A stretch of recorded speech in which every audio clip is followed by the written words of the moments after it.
you here to help find the baby Saurians? And I'm Toba. You must be the helpers that we've been waiting for. It's nice to meet you too, but we're just passing through.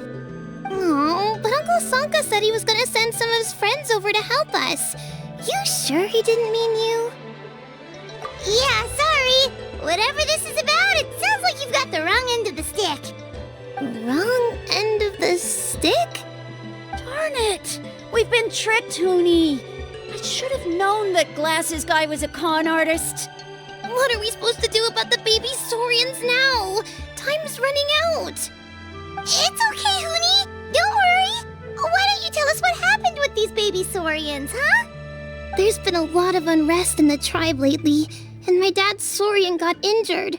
Her name's Nana, and she has 3 little babies. After what happened to Nana, her babies were so scared that they ran off and hid. I'm really worried about them, so I decided to go look for them. If Nana is your dad's Saurian, why isn't he the one looking for them? My dad's one of the elders, so he's busy getting ready for Turnfire Night. It's a really important ceremony, more important than this, anyway. I'm not supposed to be out here either, but I snuck out without telling him. I didn't think it would take very long, but then that guy we ran into made us tell him loads of stories, and it wasted so much time. Yeah, he was so selfish. He doesn't have a heart. It's all right. Don't let him get to you. We're here now and we'll help you because we care a lot, don't we, Traveler? They should be. I already managed to find their tracks, and it seems like they're hiding on the cliff. Really? Wow! Thank you so much, Miss Traveler and Miss Paimon. Awesome. You gotta be careful out on the cliffs, though. They're really steep. Even grown-ups have trouble climbing them.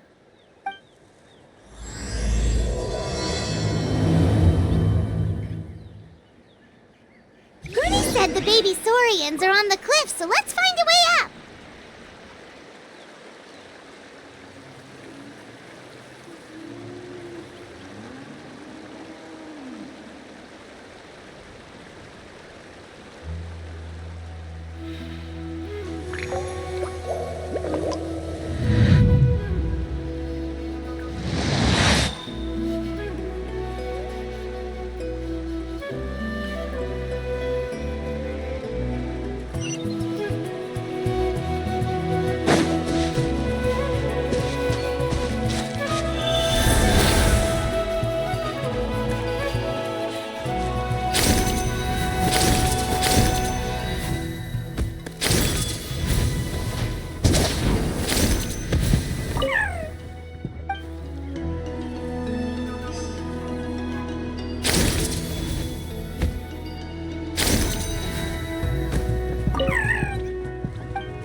It isn't the gruesome twosome who wormed their way into our servant circle of friends. Still awestruck from the last time we met? Would that be why you hastily scrambled up here to pay your respects the moment you saw us? I suppose we can't blame you. Such is the spell that our majesty casts on our minions. Very well. You heathens leave us no choice. The almighty Dragon Lord, Kahula shall grant you the audience that you seek. Come, pucker up. You may now kiss our feet. Wait, aren't you like Kinich's sidekick? What the heck are you going on about? You're somehow managing to be even more annoying than the last time we met. Silence! Who are you calling sidekick? We are the Dragon Supreme, sovereign ruler of the Nation of Flame. We shall have you know that last time, were it not for Kinich's earnest pleading on your behalf, you would have received not a single word of mercy. Oh, come on. You talk big, but Kinich clearly has you under lock and key.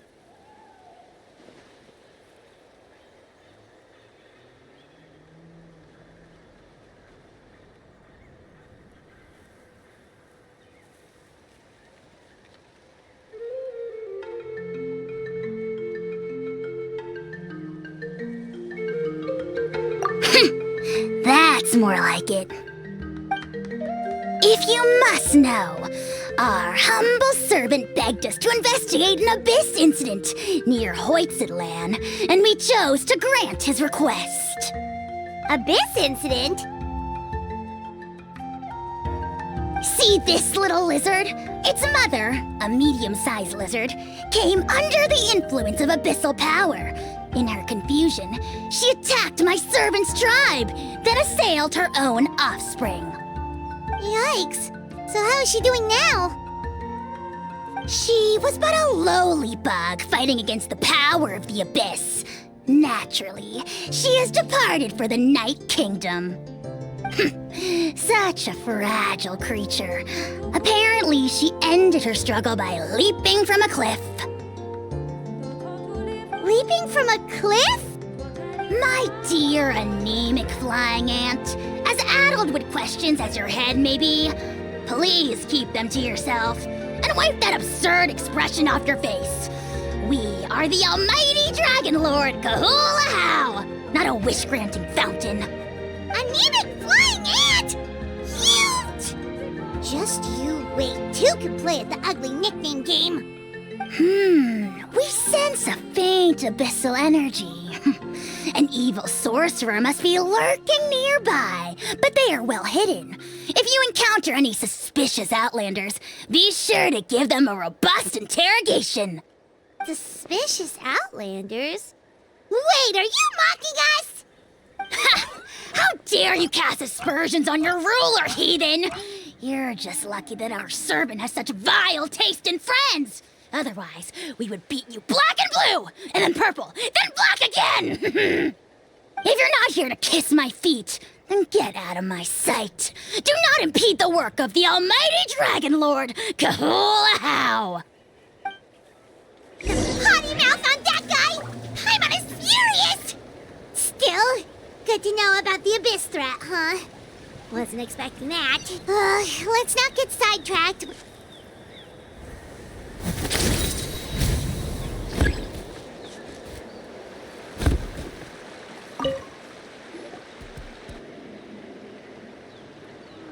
Wow, you're back already? That was so fast. I'm so glad that the babies are all right. Thank you both so much. Now we can finally go home and stop worrying about them. You're welcome. Piece of cake. You're not from Natland, right? Because your clothes look different than ours. Hey, you must be tired after all that climbing. You should come take a rest at my house. Yeah, please come. I promise you'll get a big Scions at the Canopy welcome. We love having guests, and you're really nice people. Not like Glasses Guy. By the sound of it, Glasses Guy wasn't from Natland either, right? Uh-huh. Well, his clothes sure weren't. You know what? Now that I think about it, there was something really fishy about him. Really? Maybe he was the suspicious outlander that Ajaw mentioned. Sure, if you're interested. Let me think. How did the conversation go again? Oh, please, mister. I've told you so many stories already. When are you gonna help me find the baby Saurians?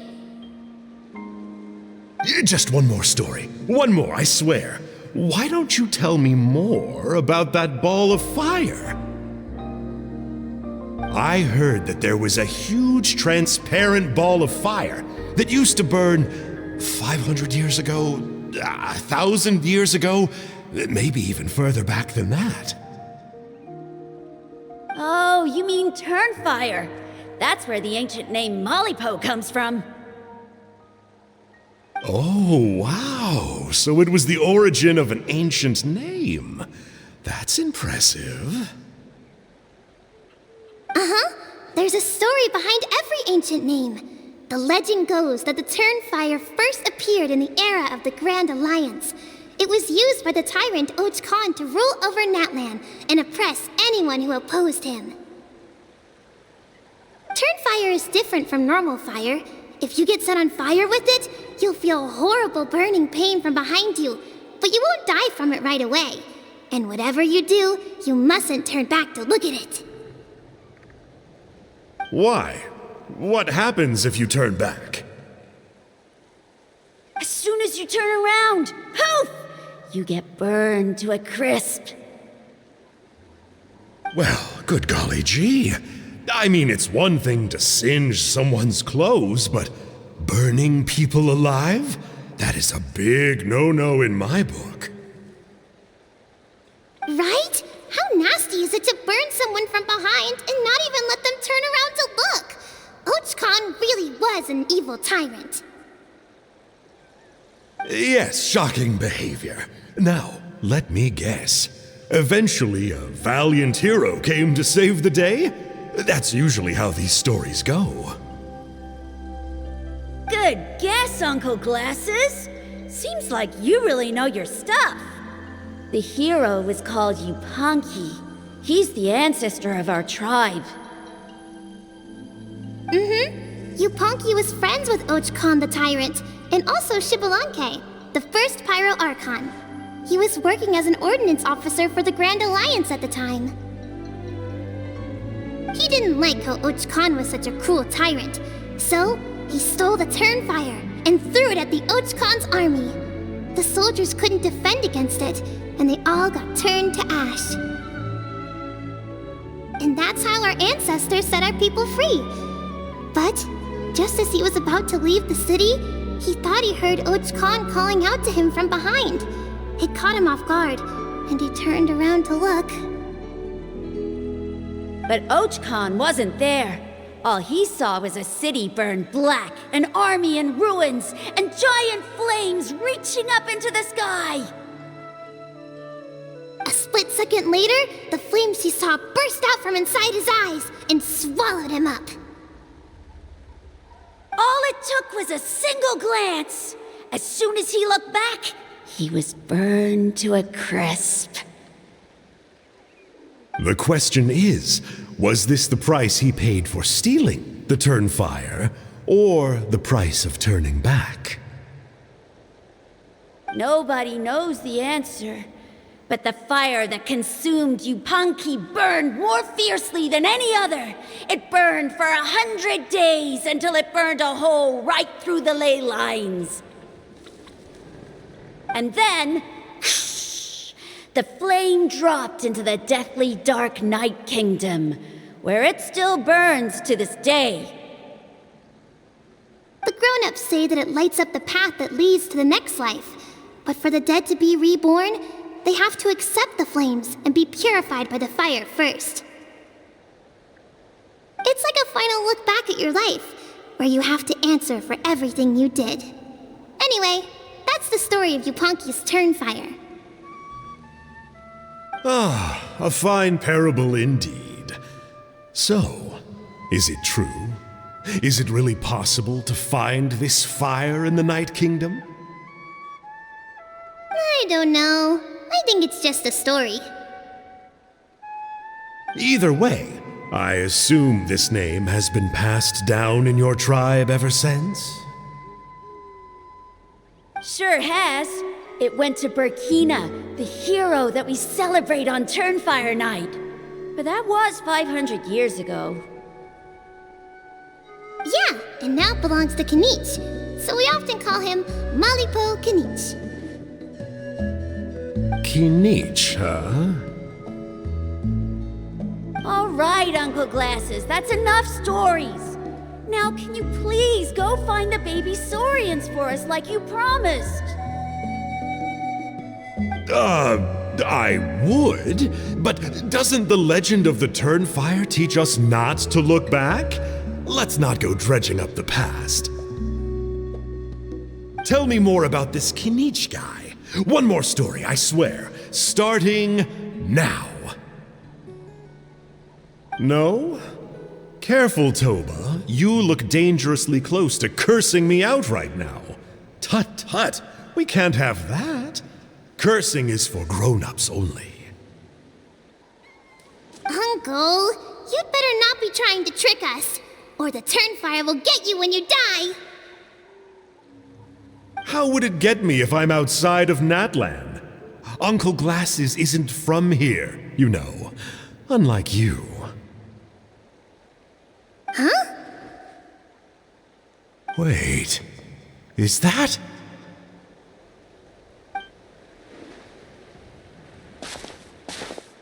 All right, kiddos. I'm a man of my word. 2 of my friends are on their way here, and, yeah, they'll help you out on my behalf. Work them like dogs, okay? That's what they're here for. Don't go easy on them just for my sake. Really? Well, first, can you tell us your name? We met at the foot of this cliff, so beneath the peaks, let's go with Sanka. Seriously? If you don't believe me, turn around and see for yourselves. They're right behind you. Huh? Where? Oh, wait! Uncle Sanka, where did you go? Yeah, definitely a fishy character. It sounds like he was digging for info about the ancient names. Yeah, and not only that, but he betrayed us too. He'll pay for this. All he got out of us was some stories, though. What's the worst that could happen? Traveler, maybe we should go tell Kinich about this. Ajaw says he's investigating it, but he's a bit of a loose cannon. We probably shouldn't take him at his word. Huh? You know Kinich? Not very well, but we have met him before, and one time we had a meal together. Aw, man, I'm so jealous. I never even spoken to him. He's so cool. He's the Saurian hunter, and he has a really awesome ancient name. Me neither. I don't think my dad really likes him, though. He always tells me to stay away from him. Probably because of that little Grape he always hangs out with. He's nasty, and he's so full of himself. Oh, the creep who calls himself Kahul Ajaw? Yeah, we've had the pleasure of meeting him too. He sure loves pushing people's buttons. Exactly. I don't know why Kinich partnered up with him. Why didn't he pick me instead? Uh-oh. Huni, look how late it is. We've been out way too long. We better get home now or we'll get yelled at. Oh, yikes. You're right. Okay, well, this path here leads to our settlement. If you decide to visit, remember to come to my house. If there's anything you need, my dad can help get it for you. Hope to see you soon. We gotta run. Bye for now.